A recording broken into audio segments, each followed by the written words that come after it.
Exciting time for our program, uncharted territories for the program, for myself. I'm never coaching one of these, so super excited. We're trying to keep the distractions to a minimum, knowing that there's a lot of hype surrounding the Final Four. That's going to be a big distraction to players, but I think our guys stayed pretty locked in during the Sweet 16 week, and we're really focused on what they had to do against Carolina and Clemson. I'm hoping we're able to maintain the same focus. UConn's obviously super talented. I mean, they're picked to win it. They've kind of run through the tournament last year and this year. I don't think they've even had a single-digit win. So, you know, we've got a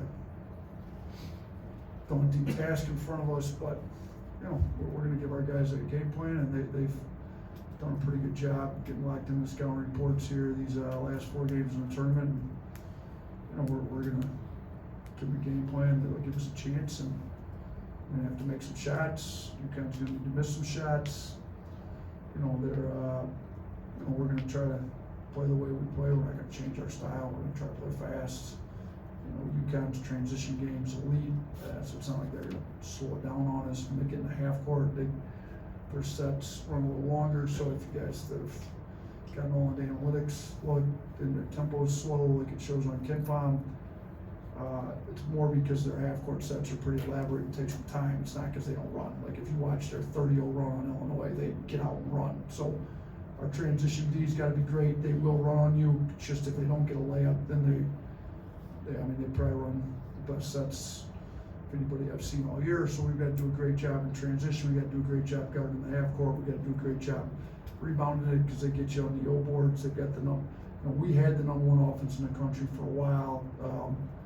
Reitzel got hurt, and we've fallen. They have the #1 offense in the country now, but they also have a top 5 defense. So they've kind of combined both sides of the ball that are elite, and we've got our hands full. So today was the first day Reitzel was able to practice. He was limited in what he could do, but glad he was out there. And then based on, you know, he's got day-to-day evaluations based on how tomorrow morning's evaluation goes. You know, we'll see where he goes the rest of the week. Our hopes are that he's going to be able to play on Saturday, though. And then Nick, you know, you guys were all in practice and saw he's playing.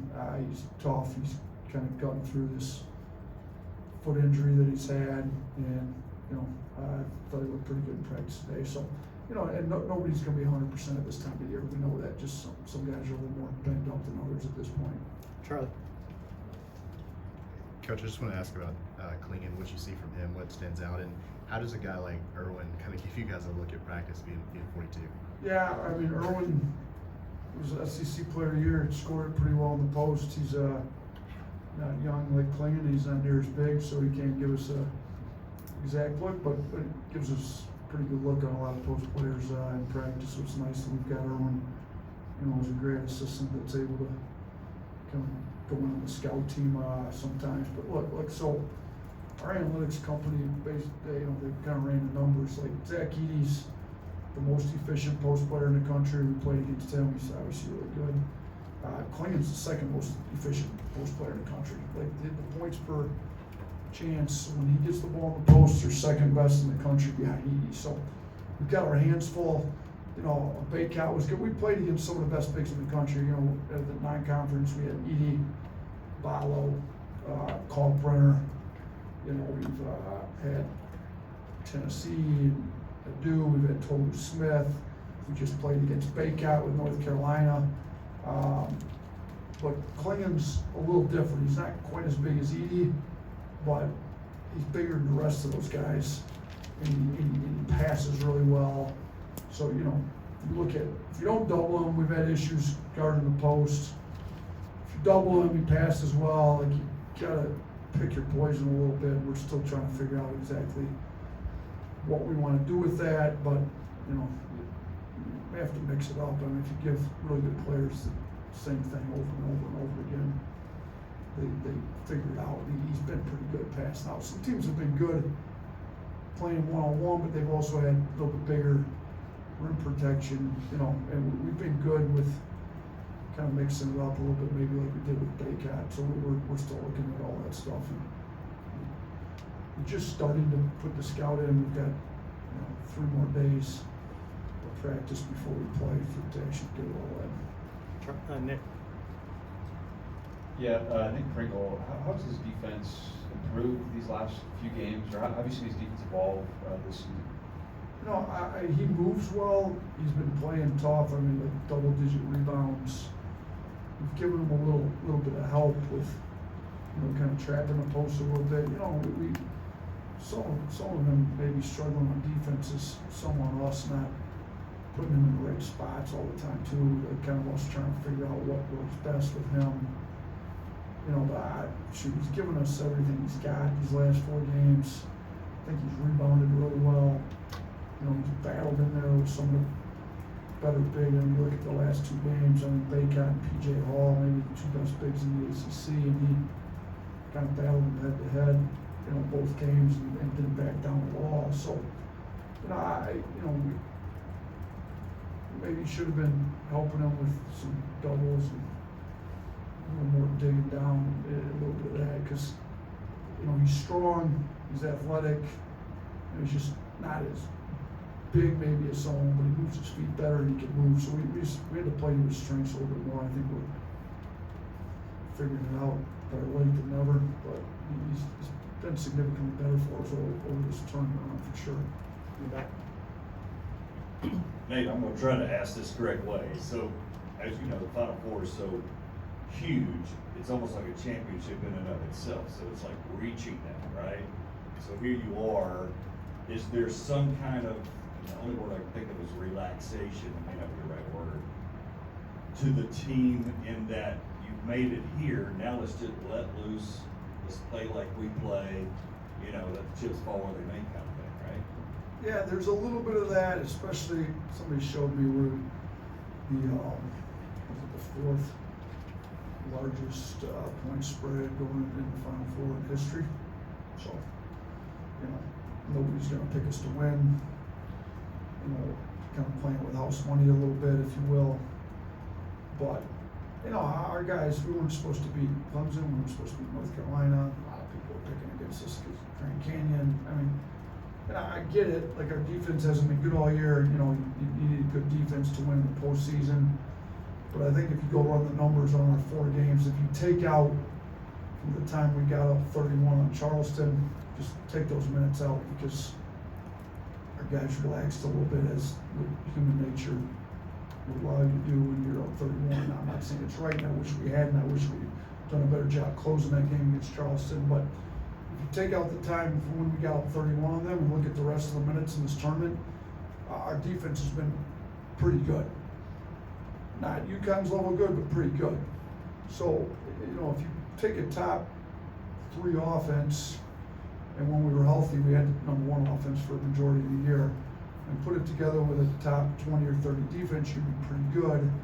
So, we're not going to be picked to win. I know that, but sometimes, the best team, when it's picked, doesn't always win. So we were an underdog against Carolina. Not as big as we are now, but we figured out a way to win. So I don't think our guys are going to relax to the point where they're not going to play hard and be ready to play. I think we played hard like these last 4 games. We're going to go in playing as hard as we can, but there's not going to be a ton of pressure on us. Like, we made this school's first Final Four. We're going to enjoy the fact that we're there, that there's only 4 teams left playing. The entire world, basketball world, I mean, this isn't just the U.S. watching this. This is all basketball across the globe watching the Final Four. They're all going to, it's great, but you're there, we're going to try to win. Every game we play, we try to win it. So we're going to give them a scouting report that we think can work. Now,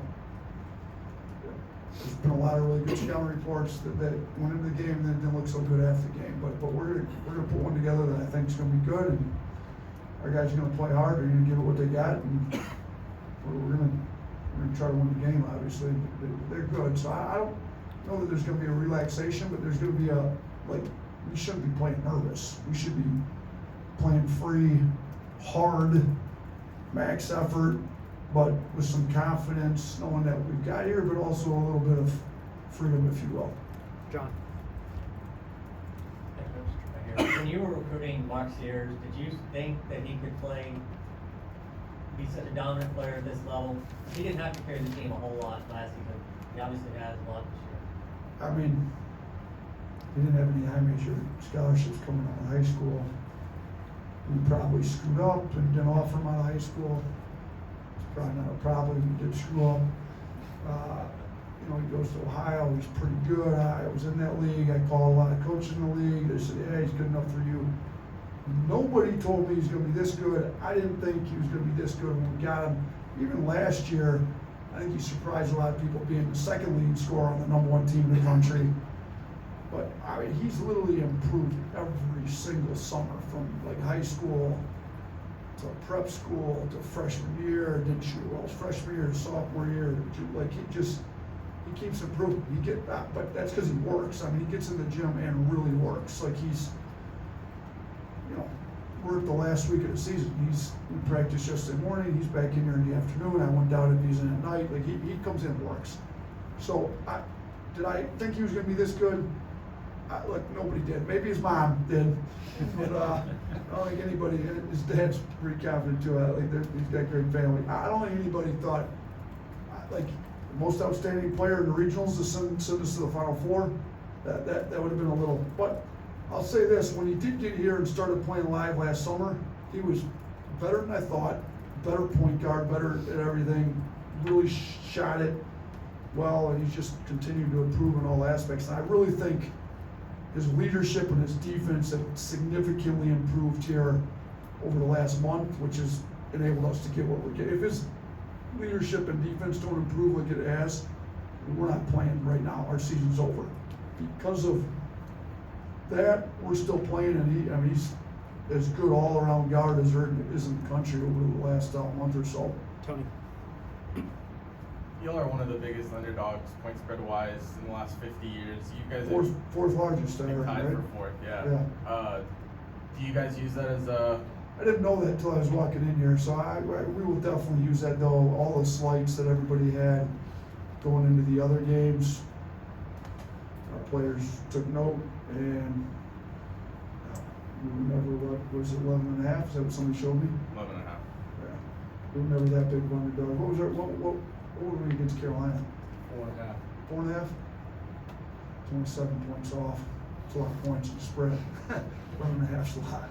I'm sure our players will see that and use it. Last one, Blake. Just for you coaching against Dan, with the history you have with his family and on this stage, what does that mean to you? I mean, it's super cool actually. Like, he recruited my kid, E.C. Matthews back. E.C. was really good guy, top 100 guard in the country. My last year at Romulus, he was a senior, and Danny Preston was the lead recruiter on EC, and then at Rhode Island under the previous coach. And then Danny gets the job, retains Preston. Danny starts to recruit him along with Preston. Bobby comes in on some visits. They're trying to sell EC to be a point guard. And Bobby's arguably the best point guard to ever play college basketball. And so great selling points. I get to know Bobby through that, get to know Danny really well through the recruitment. Bobby gets the head job. Bobby had been in, saw me work as a high school coach. They got a lot of respect for high school coaches, the two of them, with their dad being a Hall of Fame coach. And Bobby gives me a chance, and shoot, it was good for both of us. We win big. He gets there, he's on a state job, and he's still there, which to be someplace for 9 years, it's good. And he's doing what it's ironic. He's in Phoenix, right there with his brother. I don't know that we'll be breaking bread Friday night with me, Bobby, and Danny, but it is kind of cool that we're playing each other in the Final Four in Bobby's hometown, current hometown now. Danny's one of the guys I talked to a lot during the year. He's obviously really good. We both have a high school background. We both known each other for a long time. Probably won't be asking him his advice on how to handle the week of the Final Four, since he's done a pretty good job at last year and done a pretty good job so far. But look, we're both gonna get our teams ready to play. We're gonna be super competitive. I'm sure he's gonna be on the refs. As usual, I might be a little bit, as well. We'll both coach the game super intense, and then, you know, whoever wins at the end, we'll hug it out and, cheer for the other one in the, final and be friends again after the game. But yeah, I did talk to him for a little bit yesterday. He's been great. I mean, we had a similar situation my last year at Buffalo when I played Bobby in a tournament, which, you know, that was my boss. That was a little different. But yeah, so this is the second time I played one of the Hurley brothers in the NCAA tournament. This one's on a little bit bigger stage. So tons of respect for those guys. I wouldn't be here if it wasn't for either one of them. Like, you know, Danny brought Bobby, he got a man. Bobby brought me. Bobby's a mentor of mine, as is Danny, and so it is super cool that I'm playing against him. I wish his team wasn't so good that I was playing against, but yeah, it's cool. Thank you, Coach. All right, Thanks everyone. guys. Yeah. Riley.